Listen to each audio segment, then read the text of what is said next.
Kita memohon daripada Allah Subhanahu wa taala agar Allah muliakan kita dengan menghadiri majlis ilmu ini kerana Allah Subhanahu wa taala.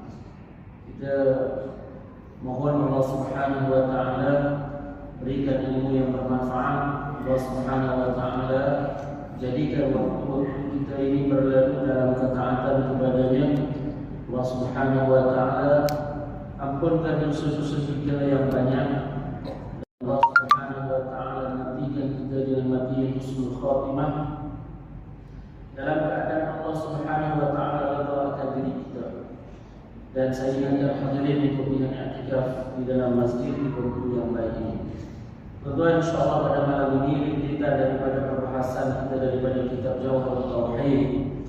Pada malam ini kita akan membahaskan tentang tafsir daripada ayat Al-Kursi. Satu ayat yang kita akan bahas pada malam ini, tapi terkandung di dalamnya makna yang banyak. Dan satu ayat ini kalau kita faham yang terkandung di dalam ayat ini, yang ia adalah seafdal ayat yang ada dalam Al-Quran. Warid dalam hadis Rasulullah sallallahu alaihi wasallam, di antara dua wa tata'allama ayatan min kitabillah khairul laka min an tusalliya mi'ata raka'ah. Kalau kita mempelajari satu ayat daripada Al-Quran, kita faham maknanya, pendetilan tentangnya, itu lebih baik daripada kita salat dengan 100 rakaat, dan 100 rakaat itu ialah 100 rakaat yang sunat. Warid dalam hadis Rasulullah sallallahu alaihi wasallam dalam Sahih Al-Bukhari daripada Ubay bin Ka'ab, Nabi sallallahu alaihi wasallam pernah bersabda tentang ayat kursi. Ayat kursi, Nabi kata innaha sayyidatu ayatil Quran. Ayat kursi ini ia adalah ayat yang paling afdal di dalam Al-Quran semua. Dalam kalangan ayat-ayat yang ada dalam Quran, kalau tanya dia apa, ayat yang paling afdal, paling the best, terbaik sekali, itu ialah ayatul kursi. Kenapa? Kerana terkandung di dalamnya tauhidullah tabaraka wa ta'ala. Ada di dalamnya pengisaan terhadap Allah Ta'ala. Terkandung di dalamnya bahawa Allah Ta'ala maha mengetahui segala sesuatu. Tidak ada sesuatu pun yang tersembunyi daripada pengetahuan Allah.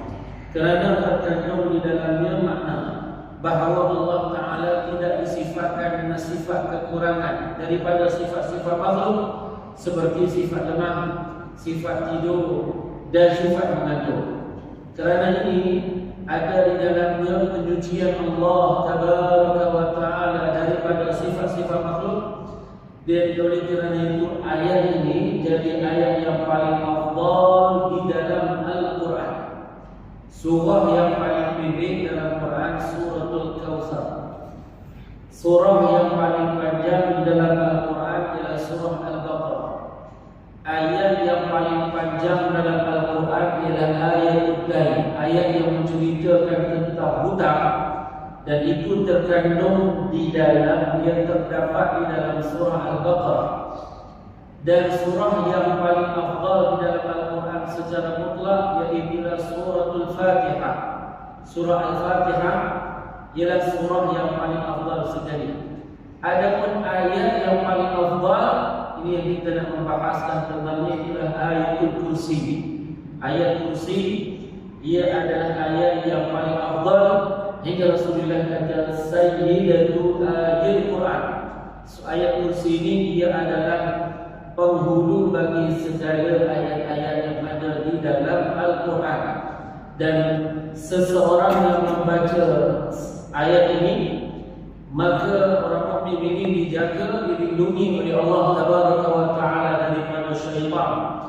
Oleh kerana itu ia dimulakan dengan seafdal zikir, yaitu La ilaha illallah. Bukankah ayat kursi dimulakan dengan Allah la ilaha illahu maka dimulakan dengan seafdal-afdal zikir. Seafdal-afdal ayat dimulakan dengan seafdal-afdal zikir, yaitu Allah la ilaha illahu. Maka ayat kursi pula berada di dalam surah yang paling panjang di dalam Al-Quran. Oleh kerana inilah kata ulama, dia jadi seafdal-afdal ayat yang ada di dalam Al-Quran. Warid dalam satu hadis ini sahih, bahawa pernah dua orang sahabat Rasulullah SAW, dua sahabat ini berjumpa dengan jin daripada syaitan. Ini hadis. Lalu mereka bertanya kepada jin syaitan ini. Lalu dia kata, "Madza alladhi yujiruna minkum?" Apa perkara yang boleh menyelamatkan kami daripada kamu? Biasanya syaitan ini dia beribu, tetapi bukan pada kali ini. Lalu kata jin ini, ya syaitan, maka dia kata ayatul kursi, yaitu membaca ayatul kursi. Maka sahabat ini yakin terus tak daripada kata-kata syaitan? Tak. Lalu dia datang kepada Nabi SAW dan dikisahkan kepada Nabi, saya ada sekian-sekian, kami ini ada jumpa gini. Maka syaitan ini kata sekian-sekian. Lalu kata Rasulullah, sadaqal khabith. Sadaqah maknanya buat kali ini si keji ini dia bercakap betul. Buat kali ini dia bercakap dengan percakapan yang betul. Maknanya ayat kursi ini salah satu daripada perkara yang melindungi seseorang daripada syaitan. Dan dalam hadis yang lain, Nabi kita sallallahu alaihi wasallam bersabda, "Anna man qara'a ayatal kursi fi duburi kulli salatin maktubah lam yamna'hu min dukhulil jannah illa al-maut." Kata Rasulullah, sesiapa yang baca ini setelah salat 5 waktu ayatul kursi, maka tidak menghalang bagi seseorang itu dia masuk ke dalam syurga melainkan kematian. Oleh kerana warid dalam hadis yang banyak yang sahih tentang ini, penting kita tahu tentang makna yang terkandung di dalamnya. Tuan-tuan yang dirahmati oleh Allah Subhanahu wa taala, ayat kursi dimulakan dengan firman-Nya, Allahu la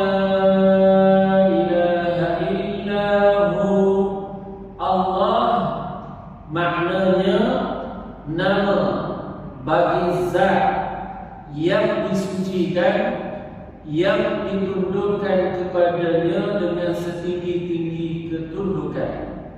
Itu makna kalimah Allah. Kalimah Allah maknanya nama bagi zat yang disucikan, yang ditundukkan kepadanya dengan setinggi-tinggi ketundukan. Alamun lidzatil muqaddas al-mustahad lirihayatil ta'zim. Itu makna Allah. Dan kalimah ini khas bagi Allah. Tak boleh dinamakan nama ini kepada selain Allah. Tak boleh dinamakan kepada anbiya. Tak boleh namakan Rasulullah dengan Allah. Maka tak boleh kata Muhammad itu Allah. Ajaran sihah yang hari ini berkembang di Melaka dan di Johor ini, ajaran sesat. Maka mereka ini menamakan Muhammad itu dengan Allah. Itu sesat. Macam mana ajaran yang mengatakan Isa itu Allah, Allah namakan itu kufur. Orang yang kata Isa itu Allah itu kufur. Macam itulah orang yang kata Muhammad itu Allah itu adalah kufuran.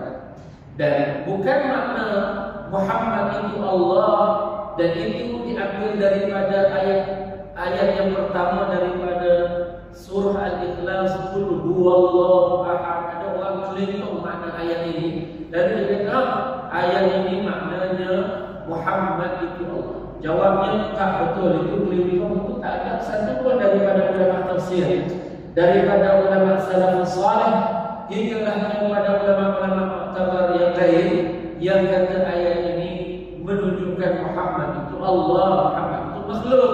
Bagaimana dia jadi pencipta? Maka qul huwallahu, di sini katakanlah wahai Muhammad, huwa huwa di sini dia kena faham dalam konteks bahasa Arabnya maknanya dhamirus sya'an. Dhamirus sya'an ini bagi bahasa kita terjemah dengan bahawasanya. Huwa di sini maknanya bahawasanya. Ketahuilah bahawasanya huwa Allah itu ahadun yang esa. Bukan maknanya katakanlah wahai Muhammad, huwa itu dia Muhammad. Yang itu cuma apa? Huwa itu dia Muhammad. Dia letak lagi nama Nabi kat situ. Lalu dia kembalikan kepada Rasulullah. Maka dia terjemahkan, katakanlah wahai Muhammad bahawa dia yakni Muhammad itu Allah.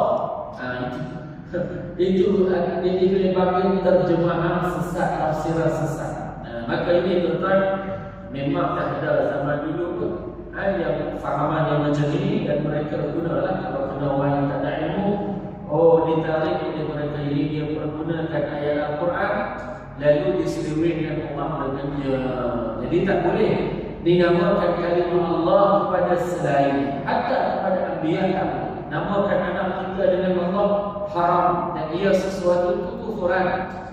Oleh kerana itu kita orang muslimin tidak benarkan mana-mana fahaman yang luar daripada ahli sunnah wal jamaah masukkan, dan juga kepada orang yang non-muslim untuk namakan Jesus dengan nama Allah, walaupun di Sarawak ataupun di tempat-tempat yang lain, kerana Jesus bukan Allah. Maka menamakan dia dengan Allah dan itu nak terjemahkan kalimat itu dengan bahasa lain dan nak namakan dengan nama Allah, itu ialah penyelewengan. Itu bukan kebenaran. Dan hujjah yang digunakan oleh sebahagian orang yang mengatakan bahawa orang kufar juga meyakini ketuhanan Allah, maka itu kita jawab bukan, Al-Quran tidak menyokongnya. Mereka guna ayat mana untuk menyokong statement ini? Mereka kata bukankah firman Allah Ta'ala wala in sa'altahum man khalaqas samawati wal ard la yaqulunna Allah. Sekiranya ditanya kepada kaum musyrikin siapa yang menciptakan langit dan bumi, maka orang musyrikin itu kata Allah. Yang bertitik nokta sedangkan ayat tak habis lagi. Maka sampai ke sini mereka kata hampir Al-Quran sebut bahawa orang musyrikin meyakini bahawa Allah itu Tuhan mereka. Kita jawab dulu bahawa ayat itu tak habis lagi. Allah berfirman fa'anna yufakun. Tetapi orang kufar itu sebut mereka dengan lidah mereka, tetapi mereka ingkar itu di hati mereka. Maknanya mereka sebut itu untuk menyelewengkan kalimah Allah, kerana mereka kalau betul-betul beriman dengan kalimah dengan Allah, mereka akan meluk Islam dan beriman dengan Allah. Maka Al-Quran nak menyatakan mereka nak menyelewengkan kalimah Allah, maka disebutkan kalau kamu tanya mereka siapakah yang menciptakan langit dan bumi, mereka kata Allah. Ini dalam konteks mereka sebut dengan lidah, tapi mereka ingkar dengan hati. Jadi Al-Quran tidak mengiktiraf bahawa orang musyrikun meyakini ketuhanan Allah. Jadi kita faham ayat-ayat Al-Quran ini tak boleh diselewengkan dengan makna yang kita suka. Dia kena tengok pentafsiran yang telah ditafsirkan oleh ulama-ulama ahli sunnati wal jamaah. Maka kalimah Allah itu maknanya nama bagi zat yang disucikan, yang berhak disembah dengan sebenar-benarnya, yang ditundukkan kepadanya dengan setinggi-tinggi ketundukan. La ilaha illallah, la ilaha illahu, maknanya tiada Tuhan melainkan Dia, yakni tiada yang berhak disembah, ditundukkan kepadanya dengan setinggi-tinggi ketundukan melainkan Allah. Allah Dia sahaja yang berhak disembah. Dia sahaja pencipta. Adapun selain Dia adalah makhluk. Maka tuan-tuan itu makna la ilaha illallah. Itu makna la ilaha illallah. Tiada yang disembah dengan sebenar-benar melainkan Allah. Kenapa dengan sebenar-benar? Kerana di sana ada orang yang menyembah selain Allah, tetapi dengan tanpa sebenar-benar. Maka oleh kerana itu ulama kata makna la ilaha illallah, yakni la ma'budu bihaqqin illallah. Tiada yang disembah dengan sebenar-benar melainkan Allah. Kenapa? Kerana ada orang sembah matahari, bintang, berhala dan seumpamanya, maka sembahan itu bukan dengan sebenar. Maka kerana itu bila ulama letak makna bagi la ilaha illallah, mereka kata maknanya la ma'budu bihaqqin illallah. Tiada yang berhak disembah dengan sebenar-benarnya melainkan Allah Tabaraka wa Ta'ala. Maka kalimah la ilaha illallah ini menafikan ketuhanan kepada selain Allah dan isbatkannya kepada Allah Subhanahu wa Ta'ala. Tuan-tuan, alam ini yang luas semuanya menunjukkan akan kewujudan Allah Ta'ala. Kalau kita tengok alam ini dengan mata kita, semuanya kita akan nampak macam satu buah rumah yang tersusun, yang semuanya diperlukan oleh penghuninya, tuan-tuan. Semua langit yang ada ni yang terangkat tanpa ada penyakut, dan bumi yang diluaskan terbentang. Tidaklah kata semuanya bukit yang ada di bumi ini ada tempat lapang untuk kita buat rumah dan sebagainya. Semua, dan kita ada lampu-lampu dari matahari dan bulan. Semua yang ada pada dunia ini berkhidmat untuk manusia. Semuanya ini seolah-olah, kata Abu Al-Atahiyah, seorang sufi, dia telah sebut dalam satu syair dia, "Faya ajaban kaifa yusal ila."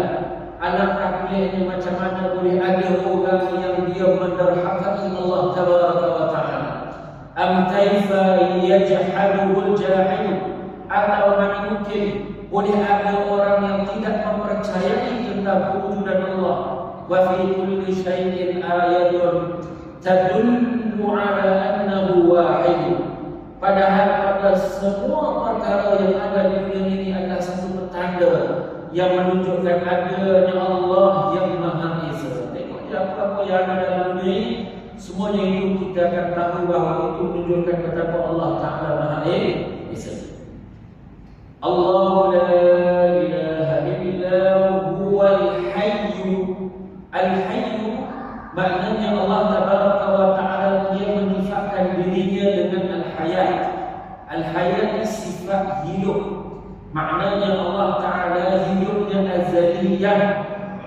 Maknanya tidak ada permulaan baginya. Abadiyah, yakni tidak ada kesudahan baginya. Hidup Allah Ta'ala tidak seperti hidupnya makhluk. Apa makna tak seperti hidupnya makhluk? Hidupnya Allah tidak dengan roh, tidak dengan darah, tidak dengan jasad, tidak dengan tulang belulang, tidak dengan sumsum. Adapun hidupnya kita ini dengan roh, keluar roh daripada jasad mati. Hidup kita dengan darah, kalau keluar semua darah daripada badan kita tak ada sedikit pun, hidup kan mati. Dan kalau kita hidup ni hidup dengan tulang belulang, kalau keluar semua tulang belulang dan urat-urat yang ada dalam badan kita, hidup kan mati. Adanya mati. Maka hidup kita dengan ini. Adapun Allah hidupnya dengan sifat hidup yang tak sama seperti hidupnya makhluk. Itu maknanya Al-Hayy. Al-Hayy.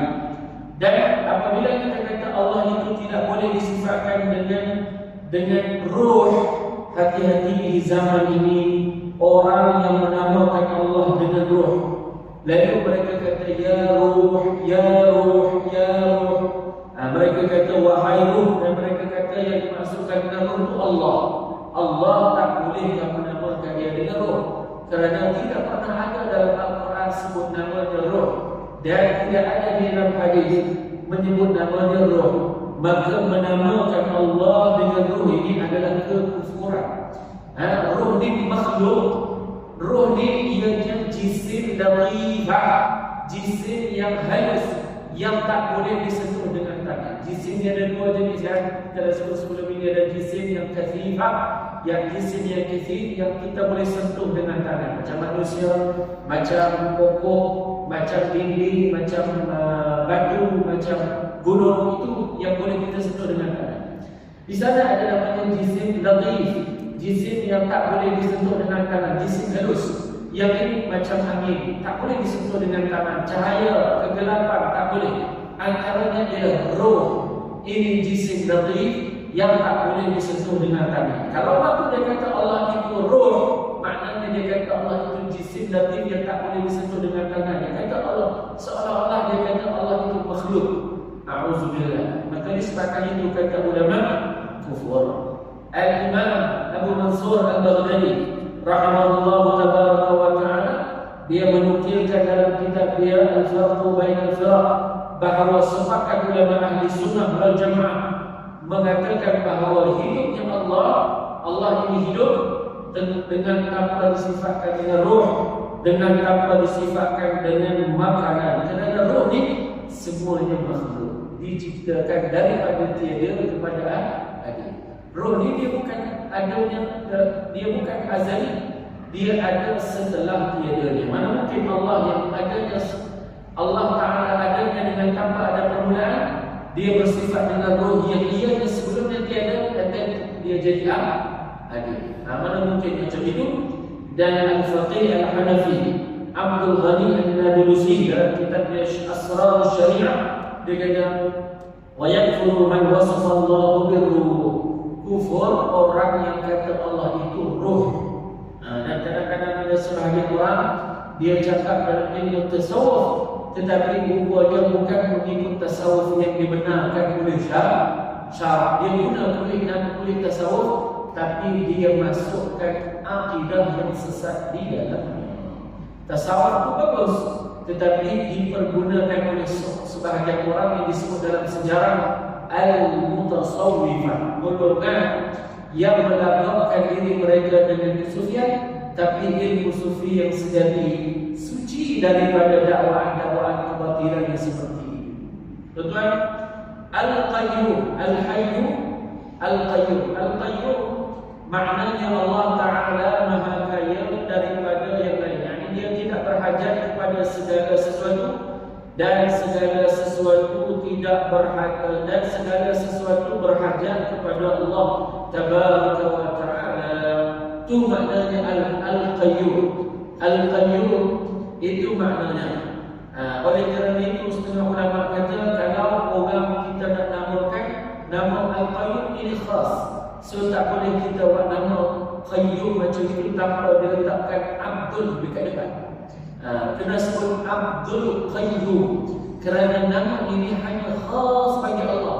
Maka oleh kerana itu tak boleh dinamakan kepada selainnya. Dan maknanya ialah yang tidak berhajat kepada apa-apa daripada makhluknya. Itu makna. Dan segala makhluknya berhajat kepadanya. Itu makna Al-Qayyum. Dan tuan-tuan yang dirahmati oleh Allah Ta'ala, adapun Allah Ta'ala perintahkan kita supaya taat kepada dia, dia letakkan kewajipan-kewajipan ke atas kita, dan Allah Ta'ala letakkan perkara yang haram supaya kita tinggalkan. Allah Ta'ala wajibkan kita dengan beberapa perkara, Allah larang kita daripada melakukan beberapa perkara.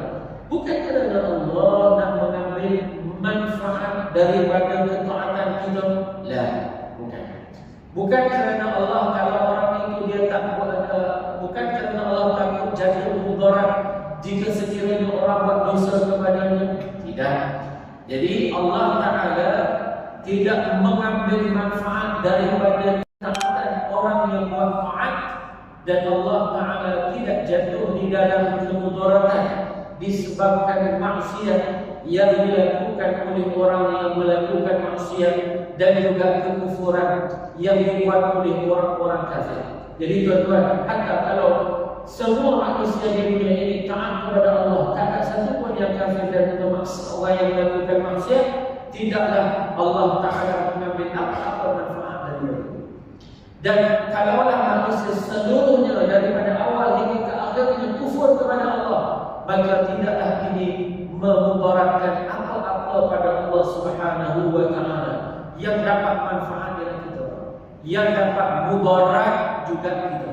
Orang kalau dia buat taat, siapa yang dapat manfaat daripada ketaatan ini?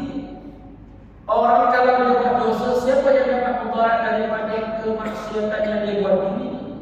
Maka Allah dia tidak daripada ketaatan hamba dan dia tidak jatuh di dalam kemudaratan disebabkan dosa yang dilakukan oleh hamba.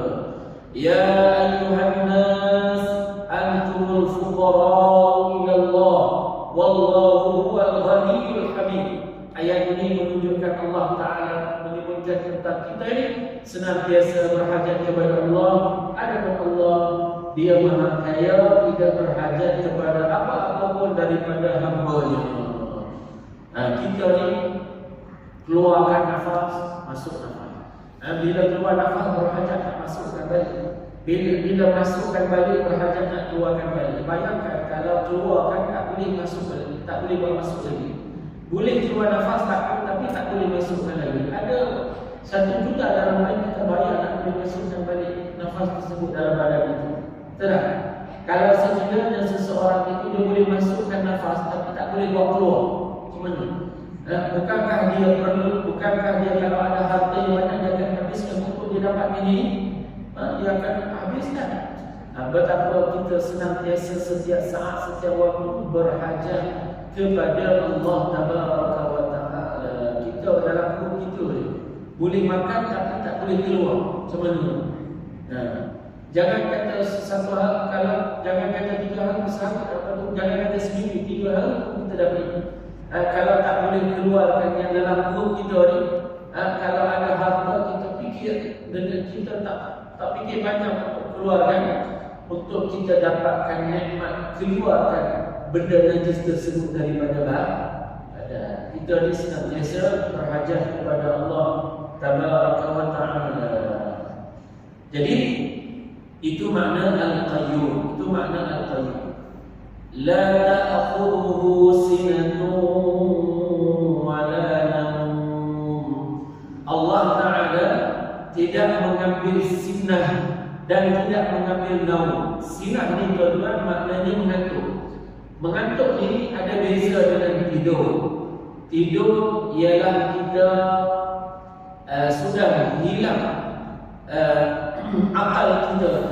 Bila kita tidur, akal kita tertutup dan kita tak dengar apa-apa orang bercakap di sekeliling. Maknanya kita tidur. Tapi kalau kita masih dengar orang bercakap di sekeliling, cuma kita blur apa dia cakap, tapi dengar lagi, itu mengantuk. Itu mengantuk tuan-tuan. Masih lagi dengar orang cakap, tapi kita tak tahu apa orang cakap. Itu maknanya mengantuk. Jadi Allah tidak bersifat dengan mengantuk dan tidak bersifat dengan tidur. Kerana dua-dua sifat ini sifat kekurangan, sifat makhluk yang lemah, maka Allah Ta'ala yang Maha Kuat, Dia tidak bersifat dengan apa-apa daripada sifat-sifat makhluk. Allah laisa kamitslihi syai'. Allah tidak bersifat dengan berubah, tidak bersifat dengan emosi, tidak bersifat dengan perubahan dari satu keadaan kepada satu keadaan yang lain. Dan tuan-tuan, tidur ni ia berlaku jika sekiranya badan penat, maka baru datang tidur. Allah tidak disifatkan dengannya. Hatta orang yang ada di dalam syurga, ada tak tidur di dalam syurga? Ada tak tidur dalam syurga? Tak ada tidur dalam syurga ni, tak ada. Kenapa?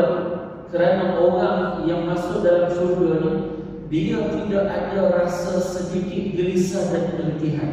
Dan tidur ni dia hanya terhasil bila letih. Maka ulama kata, dan tidur ni tidak ada di dalam syurga. Tak ada. Kerana di dalam syurga semuanya keseronokan dari satu detik ke detik yang lain. Tidak ada satu pun benda yang meresahkan dia. Dan tidur ni dia adalah keresahan dan dia adalah kelemahan. Maka ini tidak dijadikan kepada penduduk di dalam syurga. Kalau orang penduduk syurga tak disifatkan dengannya, Allah mencipta bagi segala makhluknya tidak disifatkan dengan sifat itu. Maka Allah tidak disifatkan dengan mati, tidak disifatkan dengan sakit, tidak disifatkan dengan mengantuk, tidak disifatkan dengan tidur. Maha suci Allah daripada sifat duduk bersemayam, Maha suci Allah daripada bersifat mendiami sesuatu, bertempat, berada di suatu arah, berubah dari satu keadaan kepada keadaan yang lain. Lahu ma fis samawati wa ma fil ard. Bagi Allah yang ada di langit dan bagi Allah yang ada di bumi. Artinya Allah dia pemilik bagi segala yang ada di langit. Apa dia segala yang ada di langit? Iaitulah yang ada, iaitulah malaikat. Malaikat ini yang ada di langit. Maka Allah, malaikat itu milik Allah. Segala pergerakan malaikat itu dengan ciptaan Allah.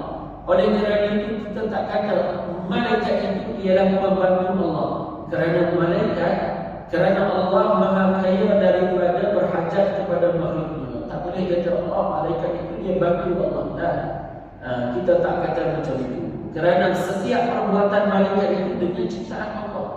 Setiap pergerakan malaikat itu dengan ciptaan Allah. Maka kita tak boleh kata Allah itu memerlukan mereka. Allah tidak memerlukan apa-apa daripada makhluknya. Dan Allah Ta'ala juga pemilik bagi semua manusia, yang mukmin dan yang kafir. Begitu juga Allah Subhanahu Wa Ta'ala, dia pemilik bagi semua jin. Jin itu adalah milik Allah Tabaraka wa Ta'ala. Ini yang ada akal. Manusia, jin dan malaikat, ini yang ada akal. Ada pun yang tak ada akal juga adalah milik Allah. Binatang-binatang, al-jamadat, benda-benda pejahat yang tidak hidup, ini juga dengan milik Allah Tabaraka wa Ta'ala. Maknanya di sini Allah Malikul Mulk. Dia pemilik bagi segala-galanya. Kita ni milik Allah, dan apa yang Allah Ta'ala milikkan kepada kita adalah milik Allah Tabaraka wa Ta'ala, yang pemilik yang hakiki. Adapun kita ni pemilik yang majazi. Allah pinjamkan sahaja. Tangan ni kalau tanya tangan siapa? Tangan kita. Tapi boleh tak tangan ni kita dicuri? Padahal tangan kita tak boleh, kerana hakikatnya dia adalah milik Allah. Allah yang beri kepada kita. That's why kita tak boleh guna dia sesuka hati. Faham tak? Itu maknanya kita bukan pemilik hakiki bagi dia. Kita ni milik Allah. Apa yang Allah milikkan kepada kita itu pun milik Allah Ta'ala. Hatta harta dalam poket kita, duit ni, dari segi hukum syarak, boleh tak duit yang Allah berikan kepada kita ambil dicucu api, kita ambil lighter, kita bakar gitu 10,000, boleh tak? Haram dan dosa besar padanya, walaupun duit kita. Sebab apa? Sebab dari segi hukum syarak memusnahkan harta itu haram. Padahal kita, kerana hakikatnya harta itu milik Allah. Sebab itulah pendapat kata al-malu harta itu harta Allah. Jadi yang duduk dengan kita ni sandaran majazi, maknanya sebagai simbolik semata-mata untuk kita, tuan-tuan. Jadi sementara duduk dengan kita ni, jagalah dia mengikut hukum syarak Allah Subhanahu wa Ta'ala. Jadi nikmat-nikmat yang Allah bagi kepada kita tu, hendaklah kita syukur dengan kita tak melakukan dosa kepada Allah. Mata ni Allah punya kan, Allah bagi kepada kita, maka jangan gunakan mata ini untuk melihat perkara dosa. Tangan ini Allah Ta'ala bagi kepada kita, kita tak gunakan tangan ini untuk buat apa-apa dosa dengannya. Kaki ini Allah Ta'ala bagi kepada kita, nikmat daripada Allah, maka kita tak gunakan kaki kita ini untuk melakukan dosa kepada Allah Tabaraka wa Ta'ala. Man dhal ladzi yashfa'u 'indahu illa bi'idhnih. Man dhal ladzi yashfa'u 'indahu illa bi'idhnih. Maknanya tidak ada orang yang boleh bagi syafaat pada Allah Ta'ala, melainkan dia boleh bagi syafaat itu dengan izin Allah Ta'ala. Maka di hari kiamat tak ada orang yang boleh bagi syafaat, melainkan orang itu Allah izinkan dia bagi syafaat. Siapa dia orang yang Allah bagi izin syafaat dia kepadanya di hari kiamat? Antaranya ialah anbiya, antaranya ialah rasul, antaranya ialah malaikat, ini beri syafaat. Antaranya al-ulama al-amilun, ulama yang beramal dengan ilmu. Ada pun orang yang alim tapi dia tak beramal dengan ilmunya, dia tak memberi syafaat di hari kiamat. yang alim, yang memberi, yang beramal dengan ilmunya, Allah Ta'ala kurniakannya dia boleh bagi syafaat hari kiamat. Dan orang yang mati dalam peperangan di syuhadaul ma'rakah, orang yang mati dalam peperangan ini beri syafaat di hari kiamat. Dan kanak-kanak muslim yang mati sebelum baligh, yang ini dia beri syafaat kepada kedua-dua ibu bapanya yang beriman dan muslim. Maka kalau anak kita mati dan kita dah buat akikah padanya, kerana kalau dia tak buat akikah tak dapat. Maka kalau dia buat akikah kepada anak dia dan dia mati sebelum balik, maka di hari akhirat dia beri syafaat kepada kedua-dua ibu bapanya. Kalau buka dalam kitab akikah tu, Imam Ahmad kata, selagi dia tidak bawa akikah kepada anaknya yang mati sebelum balik tidak bagi syafaat. Bila hinggalah dia membuat akikah bagi kedua-duanya, hukum dia sunat, akikah dia tidak wajib. Dan di hari kiamat malaikat dia bagi syafaat kepada sebahagian orang-orang yang pendosa dari kalangan muslimin. Kerana yang berhajat kepada syafaat ini pendosa-pendosa di kalangan muslimun, orang-orang Islam. Ada pun orang-orang yang bukan pendosa, dia ni misalnya anbiya, tak berhajat kepada syafaat. Dan juga aulia tak berhajat kepada syafaat dan seumpamanya. Sampai di sini tuan-tuan, qul qawli hadza, barakallahu fikum, ahsanallahu ilaikum wa jazakumullahu khairan katsiran. Assalamualaikum warahmatullahi wabarakatuh.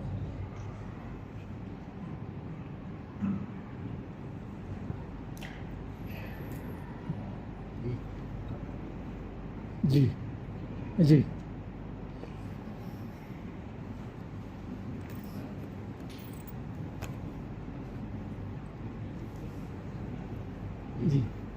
Allahu Akbar.